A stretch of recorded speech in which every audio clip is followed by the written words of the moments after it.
Any questions before we start, Roman? Not really. Don't really know what to expect, but maybe that's better.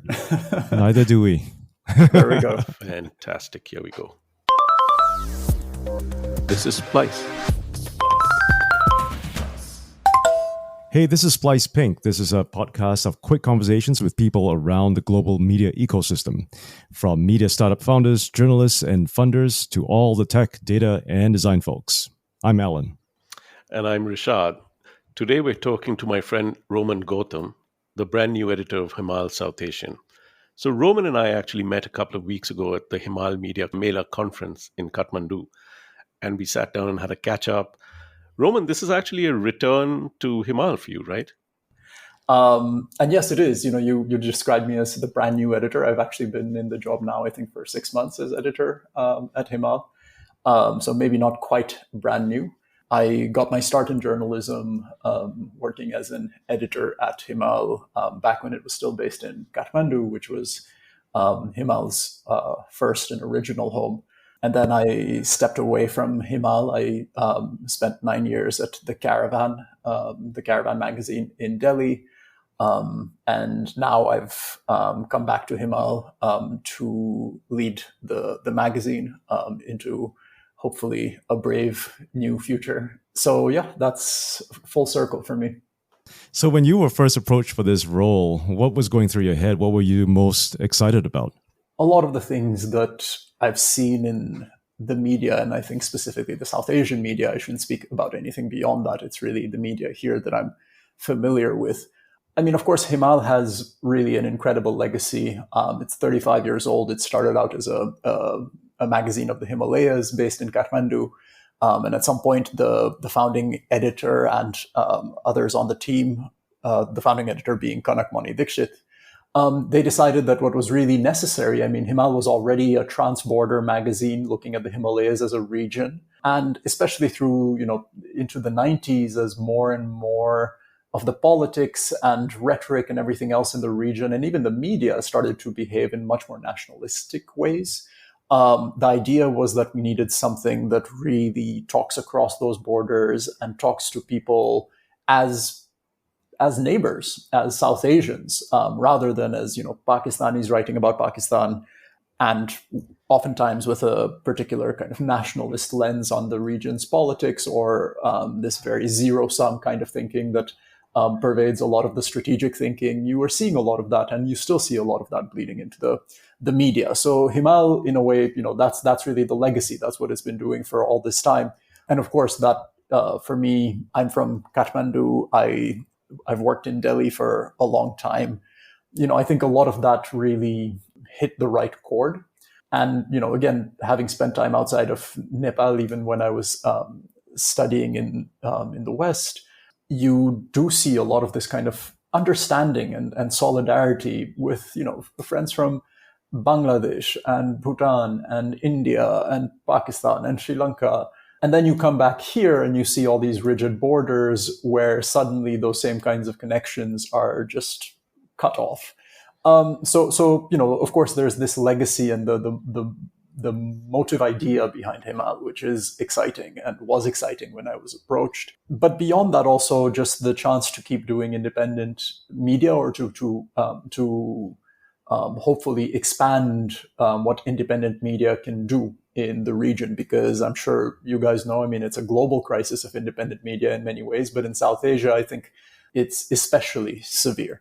There were very few independent media outlets to begin with. A lot of the legacy media, for multiple financial and political reasons, is compromised. And I'm talking about, I think there's a lot of these patterns that play out in very similar ways across all of the countries of South Asia. In a lot of countries, of course, there's repression of the media, either overt or kind of between the lines.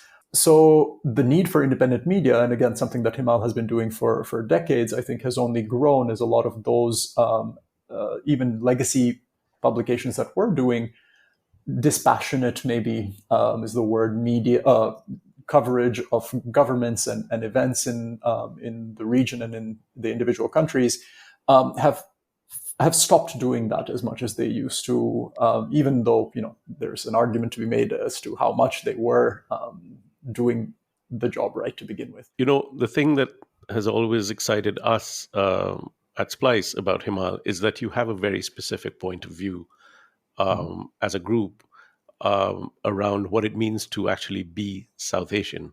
Mm-hmm.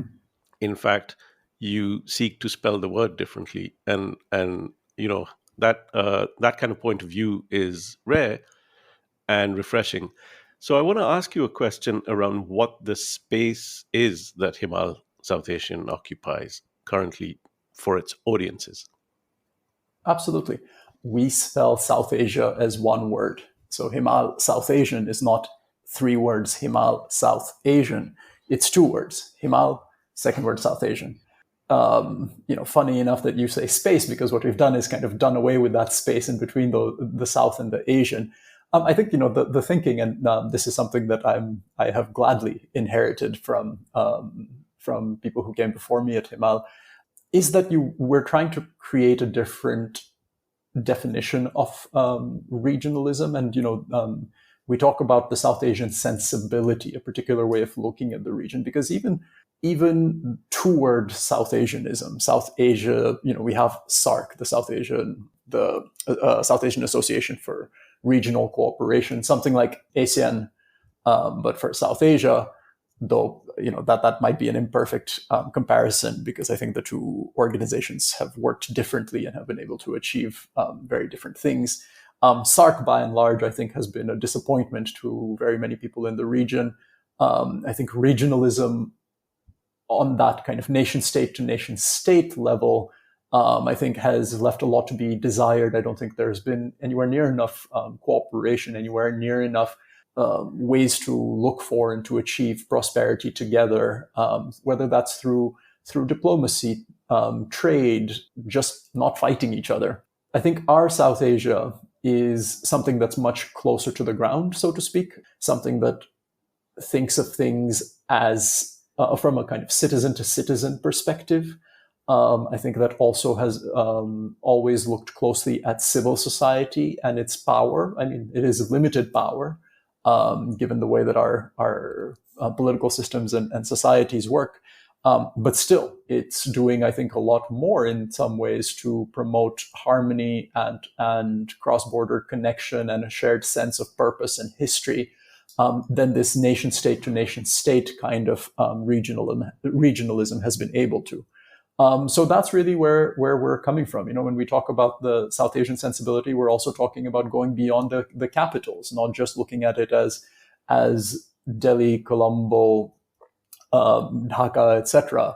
Looking at regionalism as because that's really where the conversation cross-border or between nation states is very much capital to capital. But we're talking about the conversation between Jaffna and Chennai. We're talking about the equation between if you want to look at Calcutta. Dhaka is much closer than Delhi is. So, that's really what we also want to be looking at. And that's really also where we want to be looking and talking about regionalism on that level.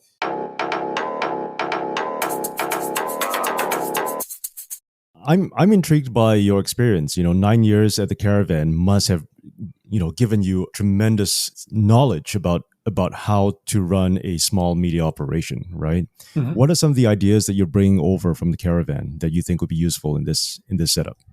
Alan, you had asked earlier what got me excited about the job, and this is one of the things. I think that Himal, has made the transition into the digital media age, but has struggled with it in ways that a lot of other media organizations have also struggled. I think Himal was envisioned as a print magazine, advertising, distribution, all in that older paradigm. But when it comes to distribution, when it comes to revenue, when it comes to sustainability, things look very different, of course, in the online media ecosystem. So, part of the excitement for me is also to be able to figure out how to do that transition better, to keep learning and improving on what Himal is doing, but also to be able to learn and help, to be part of figuring things out for the industry more broadly. And I have no illusions that Himal is going to invent some kind of silver bullet, but it is exciting to join that conversation in a more kind of concerted way. Of course, Caravan is already part of that conversation. I was not directly responsible for things like bringing in subscriptions, etc. But of course, behind the scenes, I was watching and learning. Caravan has had some success, I would say, with a paywall and a subscription system. And there are also, other media organizations that have tried various models within India. I'm talking about also places in Sri Lanka, in Pakistan. I know there are a few that have tried various ways of making the transition to digital media and being able to have revenue and a business model that supports it. I think what I learned at Caravan, the biggest lesson I took away is that reader supported is the way to go for small independent media, which is what Himal is. For Himal, of course, just given the legacy, which has always been about being accessible and open to people across borders to read and to be part of what Himal produces and espouses. I think a hard paywall is something that would not make sense. So I think we're very clear, and we've been clear for a while, that membership is really the way to go. So it's really about figuring out how to do that better. Yeah, I'm interested in where you're going with the membership idea. What is your personal definition of membership as a business model? At the core of it, I think, is a sense of mission. And I think a sense of bringing people on board to join that mission. Himal, we've been speaking about the legacy, has always had that kind of mission at its core. That mission meaning regionalism and also, very importantly, independent media. And I think that both those things are very important to how Himal functions. When we talk about regionalism and civic society, we're also talking about pro-democracy, believing in the power of people to do good things and to build a better future. So, for me, it's that sense of mission, I think, that a lot of our readers do share, that really stands at the core of membership. I think membership, maybe in my mind at least, sometimes has this connotation of kind of exclusivity. And I'm sure that is the kind of membership that some places want to sell. Of course, we want to treat our members well and give them exclusive perks and a reason to support us in terms of the goodies, maybe, or the newsletters that they get. But beyond that, I think it's that sense of mission that really has to be at the core of how we think about membership at Himal. Of course, membership could be an exclusivist thing or considered an elitist thing. But when you start thinking about the fact that you don't have a paywall, that you don't necessarily get goodies in return, unlike a subscription system, which is just it's a more transactional situation. But what are your current plans looking like around rebuilding that membership program? What have you started doing? So, one of the things I should mention here is that the good people at MDIF, they have this program called Amplify Asia. I'm sure you guys are already familiar with it. For any listeners who aren't, it's basically a program where MDIF helps match newsrooms with coaches who can help them figure out revenue, either for some places, I'm sure that you have to start from scratch, or for some places it's about looking at what they're doing and finding better ways to do it and to grow it. I think we're in that latter bucket. We already have a membership program, but I think that we're looking with some help from MDIF at how we can bring in a better set of ideas and a better set of practices. Basically to learn from everyone else out there. I think that really summarizes it, right? I think the way that we've done our membership program so far is also, learning from what others have done, but really kind of, I think, doubling down on membership as part of the future of the organization. Rishad, I think your presentation in Kathmandu, where you were emphasizing the need to be speaking to members, but also potential members, which is something that we are doing, but I think that we need to be doing more of, to figure out what is it that really would get you to hit that buy membership button. And I think, we need to cast a wider net. These are conversations that we've had, but I think with a relatively limited number of people, I'm keen to really throw the doors open. And I think that, again, Rishad, going back to what you were saying, I think that in a way that conversation with your readers is full of surprises. You don't really know what it is that they might offer. I mean, some of it will be, I like this that you're doing, I don't like this that you're doing. Some of it could be just, here's a brilliant idea that has been sitting in my mind that nobody on our team ever thought of. So I think that's one of the things that we're definitely keen to do. There's also, I think, some challenges in terms of, so Himal is based in Colombo, in Sri Lanka. So there's challenges when it comes to payment gateways. I think that, some economies, or let's say India, for instance, I don't think payment gateways are as much of a problem here, because you're maybe not spoiled for choice, but you do have quite a few to choose from. In Sri Lanka, those kinds of choices are more constrained. But also when it comes to the tech stack, these are also lessons from time at the Caravan, where a lot of the third-party providers, that allow you to do things like user segmentation, etc., on South Asian budgets, looking at the realities of the market here, and especially the media market, where we are not exactly swimming in money, to put it very mildly, a lot of those products are quite prohibitive, or sometimes they don't quite have the exact functionality that you would want for a membership program. They might be geared much more towards something like a subscription system. So I think that there's also some challenges there.